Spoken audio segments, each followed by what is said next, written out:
Hello. How are we doing? Everyone well? Yeah. Good. Nice. It's nice to be here. I told my mum I was going to be doing this and she was very excited, obviously, but she said, I don't want you swearing on there. We've not brought you up to swear, and she's right. My parents tried to bring me up properly. I can remember when I was a kid, my dad once let me stay up late to watch a documentary about the football manager, Barry Fry. Some of you may remember him. He used quite colourful language, did Barry Fry. Now, my dad had let me stay up late to watch this documentary, didn't want me to see any of the swearing. He used the worst censoring method I have ever seen. He had the remote control. Every time Barry Fry swore, my dad would mute the television. He'd unmute it, Barry Fry would swear again. He'd mute the television. He'd unmute it, Barry Fry... He ended up editing out everything except the swearing. He'd never have got a job on Radio 1, would he? No chance. There's no swearing allowed on Radio 1. The problem is, sometimes they edit the swearing out of the songs on Radio 1. It completely changes the meaning of the song. I'm sure we'll all know this CeeLo Green song, Fuck You.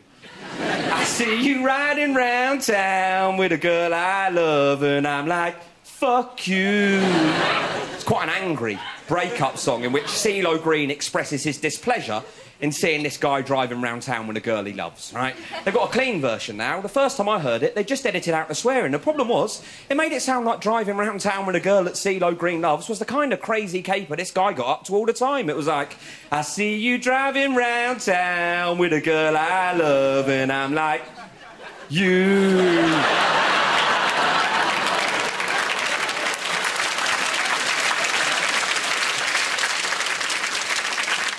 Hey, driving round town with a girl I love. What are you like?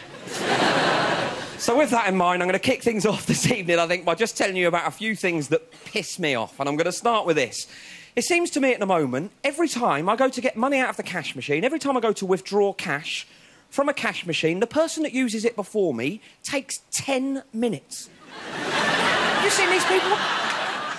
I'm actually starting to think there's an extra feature on there that I just haven't seen. I don't know, Facebook? Football highlights? I'm actually starting to wonder if banks have developed a sense of humour and actually stuck a feature on their cash machines to piss off the person behind you in the queue. Maybe that's why these people keep checking over their shoulder. It's like, is there someone behind you? Yes. Do they look like they're in a hurry? Yes. Do you like the look of them? No. Then press here to play Sonic the Hedgehog. I had a worse one the other day, though. I was queuing up to use a cash machine the other day. I was second, right, in a queue of about 6 or 7 people, I guess. One queue, 2 cash machines. What we were doing, we were just waiting for the first available machine and using that pretty standard stuff. System I'm guessing we've probably all used at some point in our lives, right? This woman appears beside me, taps me on the shoulder and says, excuse me. I said, yes. She said, are you all queuing for that machine on the left? I said, you what? No, I don't think so. No, I think we're just waiting for the first available machine and using that. She said, well, I always queue for whichever machine I'm going to use. I said, well, we didn't know you were coming, did we?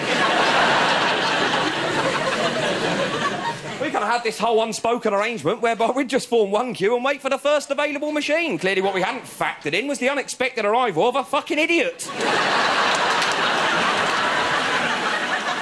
I grew up in a small town. I'm sure other people did here this evening, and it's quite nice growing up in a small town. What I possibly don't like about sort of growing up or living in a small town is this. Everyone knows one another. Sometimes you'll go out into town, let's just say on a Saturday afternoon, you'll bump into people you know.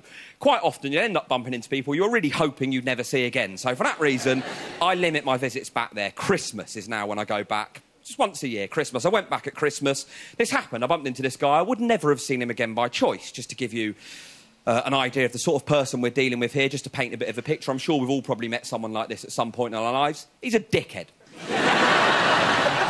But it was one of those situations where I'd seen him coming down the high street, he was waving, he was calling my name, he'd clearly seen me. I was stuck, I wasn't going to be able to avoid speaking to him. Someone had told me he'd had a party on the previous Saturday, so I thought, well, I'm stuck here, I'm going to have to speak to him. It's fine, I know he's had a party at the weekend. We'll have a little chat about that, we'll both be on our way. So I said, hello, John. Nice to see you, mate. Here you had a party at the weekend. How was that? Now, I have to stress at this point, this is without editing, 100% genuinely what he replied. He went, yeah. Bang. banging. Wicked, Paul. Till some bloke broke in, started wanking in my flatmate's face.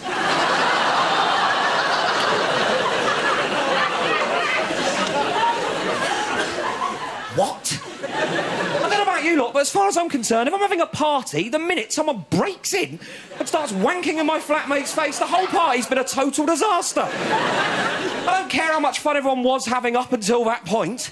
If someone had appeared with a remote control and paused him when he said wicked until, I don't think I would ever have guessed what he was going to say next. As far as I'm concerned, that little nugget of information's the headline of the story, isn't it? You'd start with that bit, surely. You would save that till the end. Imagine that as a question on the what happened next section of a quiz show. OK, question 5. John's party was wicked until what? A, he ran out of booze. B, he had a complaint from the neighbours about the noise. Or was it C, someone broke in and started wanking in his flatmate's face? Unbelievable. So I was driving around town the other day, actually. I hit a pothole in my car. I don't know if anyone else has had this. Snapped the suspension under the front 2 wheels of my car. I was livid. £197 to have it fixed. £197. I was furious. And I thought, well, this isn't my responsibility. It's the council's pothole. They should have had it filled in, surely. They should pay for this. I thought, right, strongly worded letter of complaint. That'll sort this out. Out came the pen and paper. I said, Dear Waltham Forest Council, I've hit a pothole in my car. It's snapped the suspension under the front 2 wheels. It's cost £197 to have it fixed. I don't think I should have to pay for this. It's your pothole. I want a refund. About a week later, I get a letter back saying, Dear Mr McCaffrey, we've had a look. You're absolutely right. On the date you mentioned, there was a pothole on the stretch of road you mentioned. However, we'd actually got some contractors to come and fill the hole in. They hadn't turned up when they were supposed to. We think this is their responsibility, and we suggest you take this up with them. Thank you very much for your inquiry, is how they did the letter. Yeah, exactly. That's how I felt. I was livid. A lot of big companies end replies to letter of complaints like this. Thank you for your inquiry. It wasn't an inquiry, it was a complaint. What thank you for your inquiry basically means is we've had a little look at your complaint. We're not going to do anything about it. There's nothing you can do. Fuck off. Secondly, don't start bringing the contractors into it. It's not the playground. Grow up, you're the council. Do you know what I mean? Don't start grassing people up. Oh, it wasn't our fault, it's the contractors. They said they'd be here, they never turned up. Anyway, about 10 days later, I get a speeding ticket on the same stretch of road. It's a 30-mile-an-hour speed limit. I was doing 37. I'm a renegade. What can I say? And at first, I was furious, and then I thought, no. Good opportunity for a bit of revenge. Out came the pen and paper again. Dear Waltham Forest Council, I've had a look. You're absolutely right. On the date you mentioned, I was doing 37 miles an hour on the stretch of road you mentioned. However, due to Champions League football, Coronation Street was on half an hour earlier than usual. I had to drive home at this speed in order to get home in time to watch it. I think this is ITV's responsibility, and I suggest you take it up with them.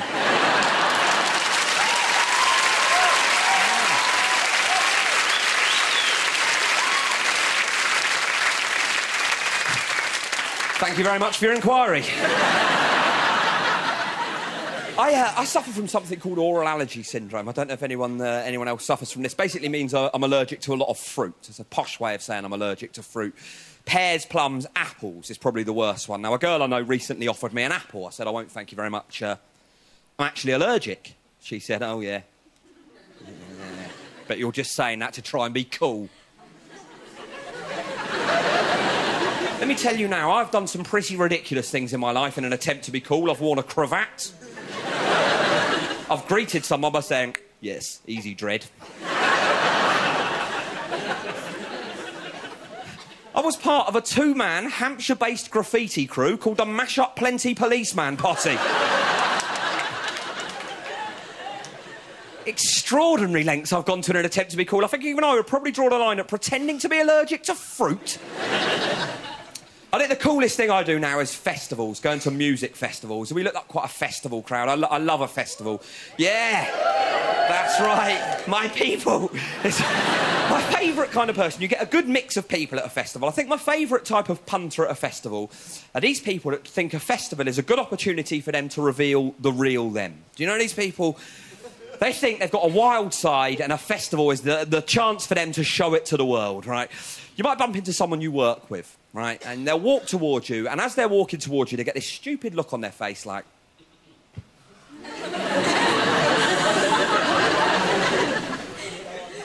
Surprised? Yeah, I keep this side of me pretty well hidden at work. It's like, all right, mate, you got a Kings of Leon T-shirt. You're not a fucking werewolf. And I hate being told, because I'm at a festival, I have to have fun. I think the most depressing phrase in existence is, there's a time and place to have fun, and this isn't it. You know, like when you're at school or at work, people telling you that that's not the place for fun. I think the other side of the coin is just as bad.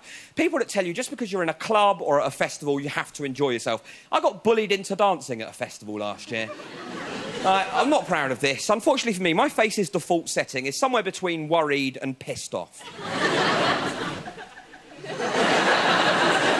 That's how it falls. I'm waiting for my friend to come out of the gents' toilets at a festival, you know, and this is just how I enjoy myself. Like the face, not waiting for my friend to go. I'm not a pervert.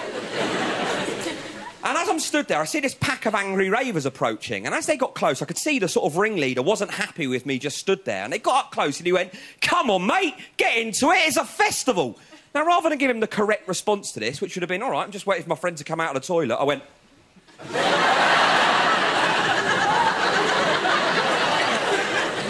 Waited till he turned round, watched him walk over the hill, thinking, tell me to dance again, dickhead, see what you get. Then he turned back around and went, oh, sorry, OK. It became a bit of a catchphrase that weekend. Come on, it's a festival. I heard it again. I was asleep in my tent, right? It was about 4 o'clock in the morning. And some people had arrived late next to me, putting their tent up. And I got woken up because one of them stamped on my head through the wall of my tent. I went, oh, what the bloody hell do you think you're doing? He went, come on, mate, get into it. It's a festival. I said, oh, sorry, I forgot.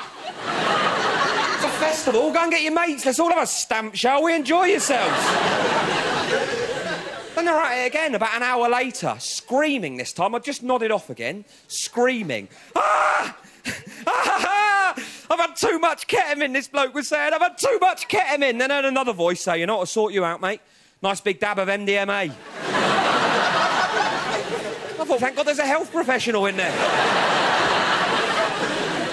Oh, Dr. Feelbad and his drugs for everything method. Seems to be the problem here. Heart attack, go and get the acid.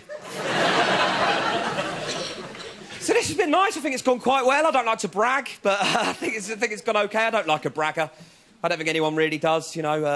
But particularly, I hate these people that try and disguise the fact that they're bragging. You know, these people, they'll try and trick you into thinking they're talking about something. In actual fact, the whole reason they'll be talking about it is just so that halfway through, they just slip a little bragging under the radar. We'll have all encountered this. It'd be something like, bloody hell.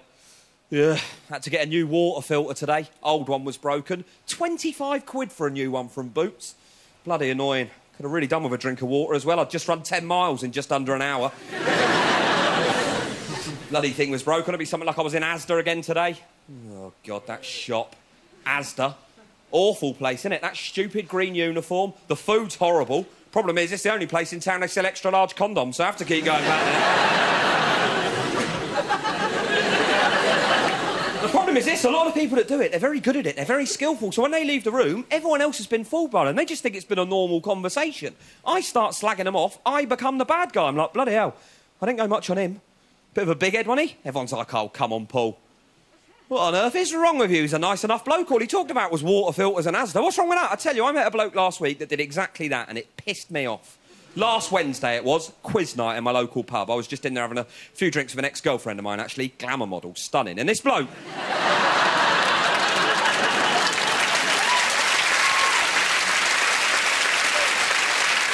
So we just kept doing it. Ladies and gentlemen, you've been an absolute joy. I've been Paul McCaffrey. Thank you very much. Cheers. Cheers. Cheers. Nice one. Ladies and gentlemen, what a man.